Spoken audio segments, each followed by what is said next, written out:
Telangana BJP అభ్యర్థుల ఎంపిక విషయంలో వేచి చూసే ధోరణి అవలంబిస్తోంది. గతంలో వ్యవహరించిన వ్యూహాన్ని మళ్లీ అమలు చేస్తోంది కమలం పార్టీ.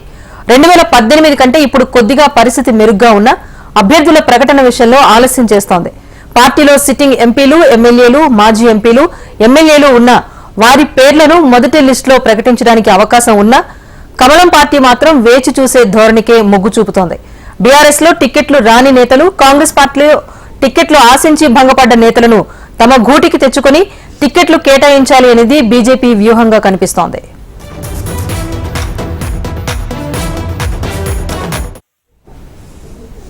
ఆయా నియోజకవర్గాల్లో కులం, వ్యక్తి ఉన్న బలం, అలాగే బీఆర్ఎస్, కాంగ్రెస్ పార్టీలో టికెట్లు రాకుంటే గనక తమకు టికెట్లు కేటాయించాలని కూడా కమలం పార్టీ భావిస్తోంది.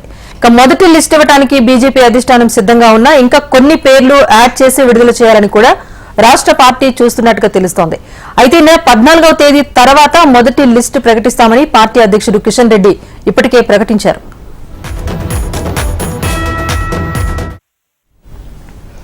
ఈ రోజు ఆదిలాబాద్ లో అమిత్ షా సభ తర్వాత పార్టీలో ఇంకా కొద్దిగా క్లారిటీ వచ్చే అవకాశం ఉంది. తెలంగాణలో హంగొస్తేనే బీజేపీకి ప్రయారిటీ ఉంటుందని అధిష్టానం అంచనా వేస్తోంది. అందుకు కావాల్సిన బలమైన అభ్యర్థులను రంగంలోకి దించడానికి బీజేపీ కసరత్తు చేస్తోంది. టార్గెట్ 25 పక్కాగా గెలవటానికి బీజేపీ అధిష్టానం ఫోకస్ మరింత పెంచినట్లుగా పార్టీ నేతలు చెబుతున్నారు. అందుకు పార్టీ నేతలకు అమిత్ షా దిశానిర్దేశం చేయడానికి ఎప్పటికప్పుడు నేతలతో చర్చలు జరుపుతున్నట్టుగా తెలుస్తోంది.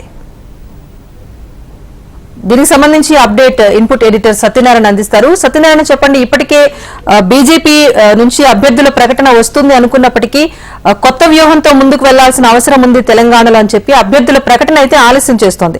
ఎందుకు బీజేపీ అధిష్టానం ఇలా వేచి చూసే ధోరణిని పాటిస్తోంది? దీనికి సంబంధించి బీజేపీ నేతలు ఏం చెప్తున్నారు? తెలంగాణ బీజేపీ గత ఎన్నికలప్పుడు ఏ విధంగా వివరించిందో ఈసారి కూడా అదే వ్యూహాన్ని, అదే దారిని అనుసరిస్తామని చెప్పవచ్చు. ఎందుకంటే గత అసెంబ్లీ, గతం కంటే ముందు 2014, 2018 ఈ రెండు అసెంబ్లీ ఎన్నికల్లో కూడా బీజేపీ, కాంగ్రెస్, నాటి టీఆర్ఎస్ రెండు పార్టీలు ప్రకటన చేసిన తర్వాత ఆ రెండు పార్టీల్లో టికెట్ ఆశించి భంగపడ్డ వారిని బీజేపీకి తీసుకొచ్చి అక్కడి నుంచి పోటీ చేసే ప్రయత్నాన్ని బీజేపీ గతంలో చేసింది. కానీ ఈసారి తన పందాను మార్చుకుంటుందంటూ కూడా అందరూ భావించారు. గత అసెంబ్లీ ఎన్నికల తర్వాత, పార్లమెంట్ ఎన్నికల ముందు కాంగ్రెస్ నుంచి భారీగా బీజేపీ నేతలు వచ్చారు. దాని ద్వారా బీజేపీ బలపడింది. గతం కంటే భిన్నంగా ఈసారి అభ్యర్థుల విషయంలో పోటీ ఉంటుందని భావించారు. కానీ కర్ణాటక ఎన్నికల తర్వాత తెలంగాణలో సీన్ పూర్తిగా మారిపోయింది. బీజేపీ గతంలాగే ఏ విధంగా ఉందో అదే స్థాయికి బీజేపీ చేరుకోవడంతో ఈసారి బీజేపీ అభ్యర్థుల ప్రకటనల విషయంలో కూడా గతం అనుసరించిన వ్యూహాన్ని వేచి చూసే ధోరణిని మాత్రమే తెలంగాణ బీజేపీ వివరిస్తుంది. కాకపోతే గతంలో 15-20 మంది అభ్యర్థులు పోటీ చేయడానికి బలంగా ఉన్న అభ్యర్థులు ఉండేది. కానీ ఈసారి అది 30 నుంచి 40కి చేరింది.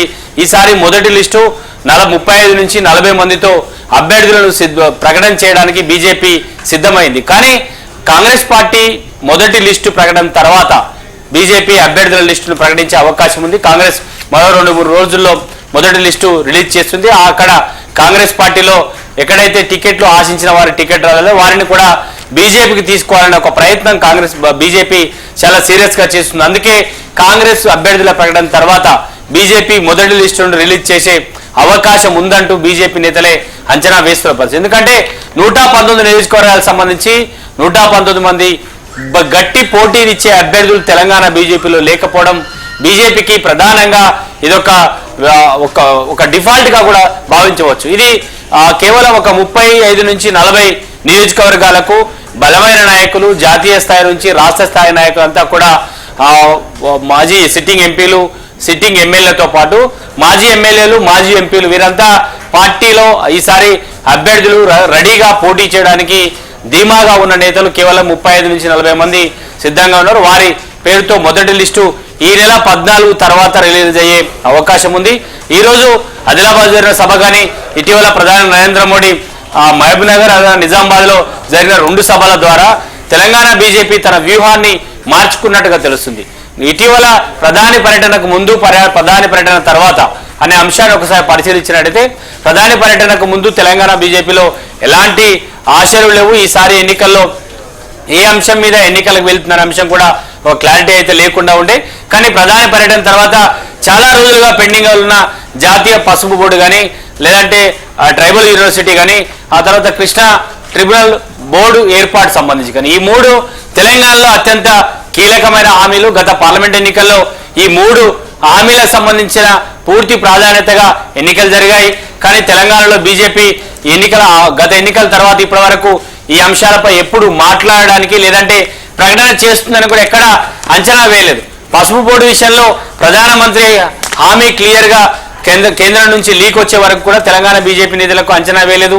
ఇక విపక్షాలైన కాంగ్రెస్ పార్టీ, అదేవిధంగా బీఆర్ఎస్ పార్టీ రెండు పార్టీలు భావించకుండానే ఈ ప్రకటన చేయడం తెలంగాణ బీజేపీకి కొన్ని ఆశలు పెరిగాయని చెప్పొచ్చు. రాజేశ్వర్, సత్యన, అంటే బీఆర్ఎస్ అభ్యర్థులు ప్రకటించిన తర్వాత అసంతృప్తులు బయటకు వచ్చిన సందర్భం మనం చూసాం. ఇంకా కాంగ్రెస్ పార్టీ కూడా త్వరలో అభ్యర్థులు ప్రకటించిన నేపథ్యంలో పక్క పార్టీల నుంచి వలస వచ్చే నేతలు కూడా గురిపెట్టినట్టుగా తెలుస్తోంది అగ్రనేతలు. అట్ ద సేమ్ టైం రాబోయే కోర్ కమిటీ మీటింగ్ లో కూడా అమిత్ షా సూచనలు చేయబోతున్నట్టుగా తెలుస్తోంది. సో ఎలా ఉండబోతోంది అంటే మరి కాసేపట్లో బీజేపీ కేంద్ర హోంశాఖ మంత్రి అమిత్ షాతో బీజేపీ కీలక నేతలు ఒక ప్రైవేట్ హోటల్లో భేటీ కాబోతున్నారు. ఈ భేటీలో బీజేపీ వ్యూహం ఎలా ఉండబోతుంది, ఎవరెవరు పార్టీ వైపు వచ్చే అవకాశం ఉంది, కాంగ్రెస్ పార్టీలో టికెట్ రానివారు లేదంటే ఆ నియోజకవర్గాల్లో బలమున్న నాయకులు బీజేపీ వైపు వచ్చే అవకాశం ఉందా, ఒకవేళ వస్తే పార్టీ సహకారం ఏ విధంగా కావాలి, అధిష్టానం నుంచి ఆర్థిక సహాయాన్ని ఏమన్నా ఆశిస్తున్నారనే అంశాన్ని కూడా ఒక కీలక అంశాలకు సంబంధించి తెలంగాణ బీజేపీ నేతలు కేంద్ర హోంశాఖ మంత్రి అమిత్ షాకు ఇచ్చే అవకాశం ఉంది. టార్గెట్ 25 అనే ఒక అంశాన్ని తెలంగాణ బీజేపీ ఈ లక్ష్యంగా పెట్టుకుని పనిచేయాలని ఇప్పటికే రాష్ట్ర పార్టీ నేతలకు ఆదేశాలు జారీ చేయడంతో వచ్చే అసెంబ్లీ ఎన్నికల్లో హంగు వస్తే బీజేపీ కీలకం కావాలనే ఒక అస్త్రాన్ని తెలంగాణ బీజేపీ, అదేవిధంగా బీజేపీ అధిష్టానం క్లియర్ గా చెప్పే ప్రయత్నాన్ని పార్టీ నేతలకు చేస్తుంది. అందుకే ఆ 25 నియోజకవర్గాలు గెలిచే నియోజకవర్గాలను ఏ కేటగిరీగా తీసుకొని అవసరమైతే అన్ని విధాల అభ్యర్థులకు పార్టీ సపోర్ట్ చేస్తుందనే ఒక హామీ ఇవ్వగలిగితే తెలంగాణలో బీజేపీ ఆ 25 స్థానాలపై ఫోకస్ పెడుతుందనే ఒక అంశాన్ని బీజేపీ అధిష్టానం చెప్పే అవకాశం ఉంది. ఈ రోజు జరిగే సమావేశంలో అమిత్ షాతో రాష్ట్ర పార్టీ నేతలు కూడా ఇదే అంశాన్ని కీలకంగా చర్చించే అవకాశం ఉంది. చాలా మంది నేతలు పోటీ చేయడానికి సిద్ధంగా ఉన్నా రాష్ట్రంలో జరిగే ఈ ఎన్నికల్లో ఆర్థిక అంశాలు లేదంటే ఆర్థికంగా సహకారం లేకపోతే బీజేపీ నుంచి పోటీ చేయడం వల్ల తమకు ఆర్థికంగా ఇబ్బంది అవుతుంది, అధిష్టానం నుంచి హామీ వస్తే తప్ప పోటీ చేయలేమని కొంతమంది నేతలు ఇప్పటికే ఢిల్లీకి సమాచారం ఇచ్చారు. ఈ రోజు జరిగే కీలక సమావేశంలో అమిత్ షా ఒక పార్టీ నేతలకు ఒక సందేశాన్ని ఇచ్చే అవకాశం ఉంది, హామీ వచ్చే అవకాశం ఉన్నట్టుగా కూడా తెలంగాణ బీజేపీ నేతలు ఆశపడుతున్నారని చెప్పొచ్చు. Right, thank you Satyanarayana.